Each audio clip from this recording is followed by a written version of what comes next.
Hi, I'm Paul Cook, and this is my memory lane. Not the easiest of kicks for a 19-year-old. But again, not a breath of wind down there. Ideal for kicking at goal. Oh, and just look at that one. It goes through the post. The flags are raised. And Bradford are back in this game with a vengeance. So the Challenge Cup final in 1996 was a big event for me. Obviously the semi-final beating my former club. I was more nervous for the semi, only just leaving Leeds 8 weeks before that. So yeah, the Challenge Cup final was a massive thing, getting through the semi, beating Leeds, and obviously getting to Wembley to play St Helens. Cook, oh, superb dummy by Paul Cook. He's looking for support on the inside. Well, does he need it? So yeah, when we got down to London, obviously I was rooming with Matt Calland. Obviously I was playing on the wing that game, and so he was just like me, just crazy and just giddy. So yeah, it was a good roommate to have. And the nerves really did kick in as you pulled into the stadium, into the old Wembley way, where the bus went into the big doors were opened, and the fans were just banging on both sets of fans were just banging on the bus.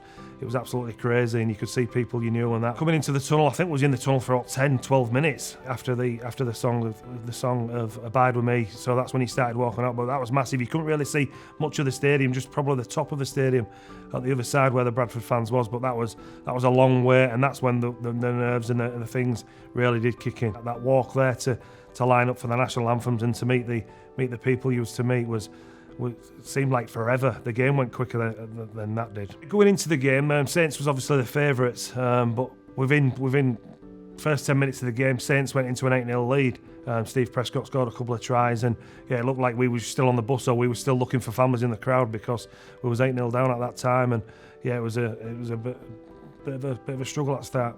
So after that bad start, we seemed to get back onto it pretty quickly. John Scales and Robbie Paul scored tries, and I'd kicked 3 goals, and within the matter, it was like a game of 2 halves. Within the matter of minutes, we was 14-12 up, and that's the scoreline we took into the half-time break. Paul Cook then, looking to keep his 100% record. And he does. Again, the accuracy is there. The ball is over the crossbar. Cook nonchalantly strolls back, but he knows that Bradford Bulls are in the lead for the first time in this match, 14 points to 12.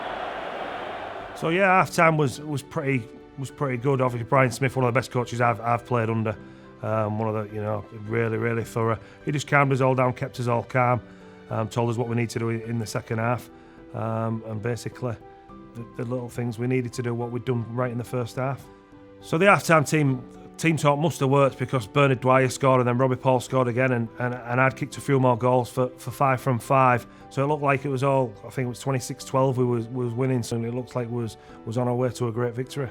And 2 tries from him already. Paul Cook, 10 metres in from the touch line, right-footed. Oh, he lofts it high and nothing's going wrong for Paul Cook. The fists are raised in the air. So from being 26-12 up and going in, everything's rosy, and then all of a sudden what the final will be remembered for is the 3 kicks up in the air within minutes from Bobby Goulding, and obviously going from that to being down 12 to 14 points. On the 5th tackle, Goulding again with the same treatment for Nathan Graham. Oh, it's over that line again. The ball's loose. St Helens have scored again. Ian Pickavans, this time the substitute.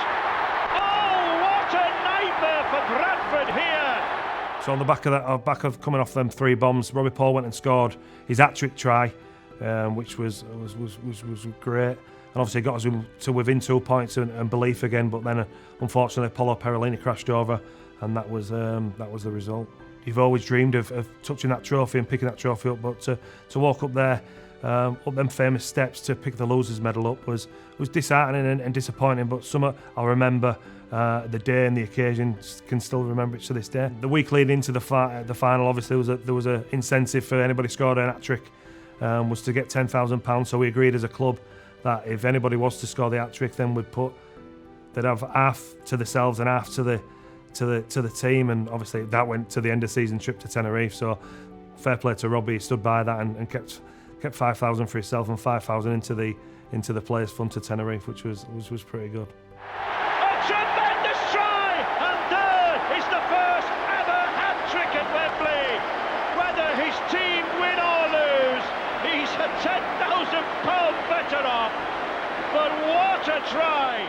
So I did get another crack the year after. The same two teams got there. This time we was favourites because we was undefeated in the Super League, but unfortunately Saints won that game pretty much easily that day, and rightfully so. They was the best team on the day. But to play at Wembley in two Challenge Cup finals was always a dream. In front of 78,000 people was a magic and a dream come true. I'm Paul Cook, and that was my memory lane.